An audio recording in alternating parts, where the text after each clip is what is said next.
ورنہ جتنے غصے کے تیز گرم مزاج تھے، کوئی اور ہوتا تو دھنک کے رکھ دیتے۔ جوان بیٹے کی جواں مردی کا شدت سے احساس اجاگر ہوا تھا۔ ابھی ایک ہفتہ بھی نہیں ہوا شادی کو، اور تمہاری یہ مجال کہ میرے سامنے میری بیٹی کو تھپڑ دے مارا۔ بھائی جان دیکھ رہے ہیں آپ؟ بی بی پھپھو نے باویلا شروع کر دیا۔ بس کوئی ہم میاں بیوی کے درمیان میں نہیں بولے گا، اور پھپھو بند کریں یہ تماشا۔ بہت عرصے سے اس گھر کو آپ نے ڈرامہ بنا رکھا ہے۔ ایسے ہی واویلا مچا مچا کر آپ نے ہمیشہ میری ماں کو مار پڑوائی۔ آج پتہ چلا اس درد کا جو ہم لوگوں کو ہوتا تھا۔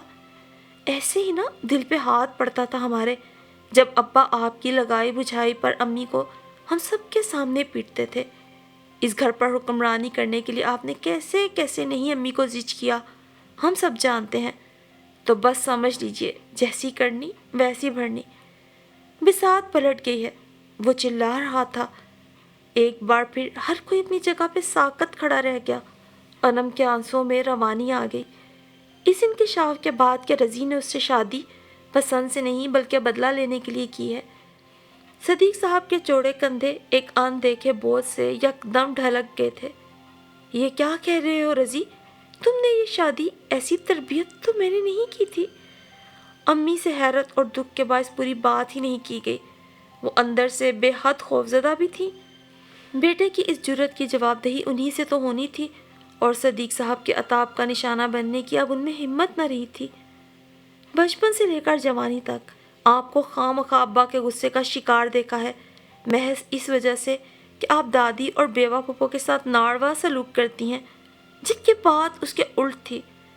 دادی اور پھپھو نے ہمیشہ آپ کا جینا حرام کیے رکھا، اس خوف کی بنا پر کہ اگر آپ کو دبا کر نہ رکھا تو وہ بے آسرا ہو جائیں گی۔ حالانکہ آپ ایسی نہیں، اور ابا جو اس گھر کے سرپرست ہیں کبھی بھی دونوں طرف توازن نہ رکھ پائے۔ ماں اور بہن کے حقوق تو ازبر رہے، بیوی اور بچوں کے حقوق کیا ہیں اس کا علم ہی نہیں۔ آج سے 5 سال پہلے جب ابا نے پھپھو کی غلط بیانی پہ آپ کو مارا تھا، اسی دن میں نے ٹھان لی تھی کہ آپ کے ساتھ ہوئے ظلم و ستم کا بدلہ میں انہیں یوں ہی تڑپا کر دوں گا۔ رضی چہرے پہ پتھروں کی سی سختی سجائے بولتا چلا گیا، اور اس کے ارادوں نے ایک معصوم دل کو لرزا کے رکھ دیا۔ سمپولیا کہیں کا، ایسا میں ہرگز نہیں ہونے دوں گی۔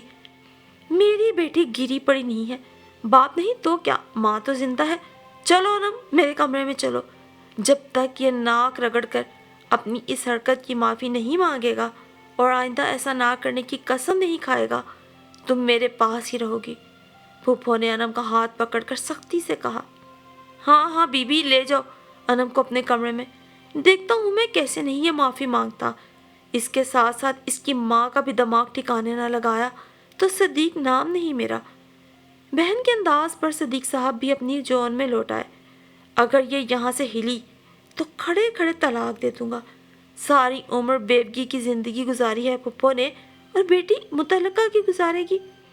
جانتے ہیں نا، ہمارے خاندان میں ایک طلاق یافتہ کو چھوت سمجھا جاتا ہے، اور خاندان سے باہر شادی کرنا بھی گناہ مانا جاتا ہے۔ اگر آپ کو اپنی بیٹی کی زندگی برباد کرنی ہے تو کر لیں، مجھے تو یوں بھی اور مل جائیں گی۔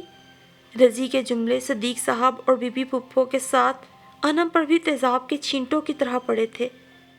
رضی، اللہ کا واسطہ ہوش کر، کیوں مجھے اس بڑھاپے میں ذلیل کر رہا ہے؟ مت کر ایسی باتیں۔ سکینہ بیگم نے اس کے آگے ہاتھ جوڑتے ہوئے کہا۔ ایسی بات ہے تو ٹھیک ہے، میں تمہاری ماں کو طلاق دے دوں گا، صدیق صاحب نے غصے میں چلاتے ہوئے کہا۔ دے دیں، جوان بیٹا ہے ان کے پاس، سنبھال لے گا۔ اچھا کماتا ہوں، ماں بھاری نہیں ہے مجھ پہ، پہلے بھی میں ہی چلا رہا ہوں یہ گھر۔ لیکن اپنی بھانجی کا سوچئے گا، اس کا کیا ہوگا؟ رضی اپنی جگہ سے 1 انچ نہیں ہلا۔ صدیق صاحب جھاگ کی طرح بیٹھ گئے تھے۔ دیتا ہے تو دے طلاق، اس ڈر سے میں اس کی زندگی جہنم نہیں بننے دوں گی، بی بی پھپھو نے عاقبت نا اندیشی دکھاتے ہوئے کہا، اور انم کا ہاتھ پکڑ کر گھسیٹا۔ چل انم، اپنے کمرے میں چل۔ انم، اگر تم یہاں سے ہلی تو دیکھنا۔ رضی کی دھمکی پر آنسوؤں سے لبریز آنکھیں ماں کی جانب اٹھی تھیں۔ نہیں امی، میں کہیں نہیں جاؤں گی، مجھے منظور ہے ان کا ہر ظلم، ہر ستم، لیکن آپ جیسی زندگی میں نہیں گزار سکتی، اور یہ ہم دونوں میاں بیوی کا آپس کا معاملہ ہے۔ آپ میں سے کوئی اس میں کچھ نہیں بولے گا۔ انم نے نفی میں سر ہلاتے ہوئے کہا اور بات ختم کر کے اپنے اور رضی کے کمرے میں بھاگ گئی اور بیڈ پہ اوندھے منہ گر کر رونے لگی۔ رضی سر جھٹکتا گھر سے نکل گیا۔ صدیق صاحب اور بی بی پھپھو بعد میں واویلا کرتے رہے۔ سکینہ بیگم چپ چاپ صوفے پہ ہاتھ میں سر گرائے بیٹھی رہی۔ آج صرف چھوٹی سی بات پر، یعنی کہ انم نے جو چائے دی وہ تھوڑی ٹھنڈی تھی، اور اس ٹھنڈی چائے کا گھونٹ لیتے ہی رضی نے جس زور سے انم کو تھپڑ مارا تھا، سمینہ کو بازی الٹ جانے کا احساس ہوا تھا، اور پھر آنے والے وقت نے انہیں اچھی طرح سمجھا دیا تھا وہ ماضی میں کیا کرتی آئی تھی، کیسے کیسے بیج بوئے جس کی فصل آج وہ کاٹ رہی ہیں۔ بیٹی کی ویران شکل دیکھتی رضی سب کے سامنے اسے بری طرح جھڑک دیتا، ذلیل کرتا، معمولی معمولی بات پہ جھاڑ کے رکھ دیتا، اور یہ سب وہ خاص طور پر سب کے سامنے کرتا۔ وہ ان کی پھول سی بچی سے بدلے لے رہا تھا۔ انم ان چند دنوں میں ہی مرجھا کے رہ گئی تھی، لیکن وہ رضی کی ہر زیادتی کو خاموشی سے سہ رہی تھی۔ وہ جانتی تھی کہ رضی کے اس رویے کے پیچھے کیا محرکات ہیں۔ وہ یہ بھی تسلیم کرتی تھی کہ ان سب باتوں میں اس کی ماں قصوروار تھی۔ وہ صبر کی عملی تفسیر بن گئی۔ ہوتا ہے اکثر بڑوں کی غلطیوں کا خمیازہ بچے بھگتتے ہیں۔ بس یہی سوچ انم کو مزید صبر اور ہمت سے کام لینے پہ اکساتی۔ صدیق صاحب اپنی جگہ پہ شرمندہ تھے۔ اگر انہوں نے گھر میں توازن رکھا ہوتا تو آج جو بگاڑ نظر آ رہا ہے وہ کبھی نہ ہوتا۔ سکینہ کے ساتھ ان کا رویہ بدل گیا تھا۔ شاید اسی طرح سے رضی ان کی بھانجی کو اچھی طرح قبول کرے۔ سب مہرے اب رضی کے ہاتھ میں تھے۔ سکینہ موقع ملنے پر بیٹے کو سمجھاتی، اس کی 2 چھوٹی بہنیں جنہیں ابھی بیاہ کر جانا تھا اسے سمجھاتی کہ سوچو کیا گزرے گی ہم پر اگر ان کے ساتھ ایسا سلوک ہوا، ڈراتی، لیکن رضی تو اپنے موقف سے ٹس سے مس نہ ہوتا۔ انم کی زندگی اس نے کانٹوں بھری کر ڈالی تھی۔ وہ اذیت پسند بن چکا تھا۔ جس بچے نے باپ کے ہاتھوں ماں کو آئے دن ذلیل ہوتے دیکھا ہو، وہ پھر کیسے انسان کا بچہ بن کے رہ سکتا ہے، اور کیسے آج اس مرد کی پیاری بھانجی سے التفات برت سکتا تھا۔ اور پھر آنے والے دنوں نے انم کی زندگی میں نئی بہار کی آمد کا سندیسہ دیا تو جیسے سمینہ بیگم کو تو پڑھ نکل آئے۔ بس میری تو اللہ سے دعا ہے کہ اللہ انم کو بیٹا دے، پہلی اولاد اور وہ بھی بیٹا۔ میری انم کے قدم تبھی مضبوط ہو پائیں گے، اور بیٹے کی ماں بننے کے بعد ہی رضی کے تیور بھی سیدھے ہوں گے، اسے بیوی کی قدر آئے گی۔ بی بی پھپھو نے دوپٹے سے آنسو صاف کرتے ہوئے تہہ دل سے دعا کی۔ جب سے انم کے گھر نئے مہمان کی آمد کی خبر سنی تھی، اٹھتے بیٹھتے وہ سب لوگ یہی دعا کرتے تھے کہ انم کو اللہ بیٹے سے نوازے۔ سکینہ بھی ایک بیٹے کی ماں ہے، کیسے اس کے بیٹے نے سب کو دن میں تارے دکھا کر رکھ دیے ہیں۔ اللہ میری انم کو بیٹا عطا کرتے۔ اٹھتے بیٹھتے وہ یہی دعا کرتی تھی۔ رضی کا رویہ بھی آج کل انم کے ساتھ سخت تھا، لیکن اس کی حالت کے پیش نظر وہ گھر میں کم ٹکتا تھا تاکہ اسے زیادہ سے زیادہ دور رہ کر اسے تکلیف سے بچا پائے۔ انم کے صبر اور اپنی ماں کے فیصلوں کو قبول نہ کرنے پر اس کے دل سے بھی جیسے آہستہ آہستہ بغض کے بادل چھٹنے لگے تھے۔ پھر سکینہ بھی اسے موقع بے موقع سمجھاتی تھی، لیکن رضی جیسے ہی پھپھو اور ابا کو ساتھ دیکھتا اسے جیسے اپنے بچپن کی وہ تمام محرومیاں اور اپنے اندر دبائے وہ تمام گلے شکوے یاد آنے لگتے۔ کیسے کیسے اچھے دنوں کو اس عورت نے برباد کر کے رکھ دیا تھا، اور غصہ جیسے اس کے دماغ کو چڑھنے لگتا۔ دوسری طرف انم کی حالت خراب ہو رہی تھی، درد اس کی جان نکال رہا تھا، برداشت ختم ہو رہی تھی۔ وہ بہت ڈری ہوئی بھی تھی۔ درد سے دوہرے ہوتے ہوئے اس نے رضی کا ہاتھ سختی سے پکڑا تھا، اور رضی اس کے لرزتے ہاتھ کی لرزش پہ کپ کپا کے رہ گیا۔ فوراً ہی اسٹریچر پر اسے آپریشن تھیٹر منتقل کر دیا گیا تھا۔ جان گنی کا عالم طاری تھا اس پر، اور لبوں پر ایک ہی دعا کا ورد۔ سمینہ، سکینہ اور صدیق صاحب باہر انم کے لیے دعا گو اور فکر مند تھے۔ پھپھو تو بس اللہ سے ایک ہی دعا کیے جا رہی تھی، اے اللہ میری بیٹی کو بیٹا عطا کر دے، اور میری بیٹی کو بھی زندگی عطا کر دے۔ آخر کار ڈاکٹر باہر آئے، آپریشن کامیاب رہا تھا۔ جلد ہی انم کو پرائیویٹ کمرے میں منتقل کر دیا گیا تھا۔ چند گھنٹوں بعد انم کو ہوش آ گیا اور پھر اس نے رضی کی گود میں کمبل میں لپٹے وجود کی طرف ممتا سے سرشار ہوتے ہوئے دیکھا تھا۔ اللہ نے بالآخر اس کی سن لی۔ اس نے رو رو کر سجدوں میں گر کر دعا کی تھی کہ اللہ اسے بیٹی عطا کرے۔ ارے دھیان سے! چھوٹی بہن کے اٹھانے پر رضی تیزی سے بولا، اور اسی لمحے اس کی نظریں انم سے ٹکرائی تھیں۔ آج بیٹی کا باپ بن کر اسے احساس ہوا تھا کہ بیٹی کتنی نازک ہوتی ہے، کانچ کی طرح کسی بھی سرد گرم رویے پہ ٹوٹ جانے والی۔ انم بھی تو کسی کی بیٹی تھی۔ انم کی نظروں میں جو کچھ تھا رضی کو سمجھ میں آ رہا تھا۔ تبھی وہ چھوٹے چھوٹے قدم اٹھاتا اس کے بیڈ کے قریب آیا۔ نئی زندگی مبارک ہو انم، اور مجھے میرے گزشتہ رویے پہ معاف کر دو۔ آج بیٹی کا باپ بن کے سمجھ آیا ہے یہ کتنی نازک ہوتی ہیں۔ ڈر گیا ہوں کہ کہیں میرے گناہوں کی سزا اگر میری بیٹی کو بھگتنا پڑے، اللہ نہ کرے۔ اپنی بات پہ وہ خود ہی لرز گیا۔ سب لوگ رضی کی اچانک کایا پلٹ پہ حیران رہ گئے۔ ہر آنکھ اشک بار تھی۔ پھپھو نے بھی آگے بڑھ کر اپنی غلطیاں تسلیم کی تھیں۔ سب ایک دوسرے کی خطاؤں کو معاف کر چکے تھے۔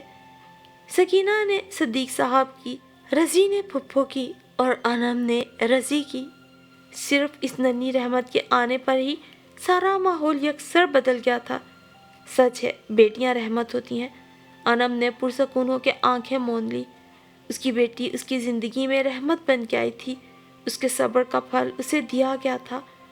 وہ اللہ کی شکر گزار تھی جس نے اس کی دعاؤں کی لاج رکھ لی تھی۔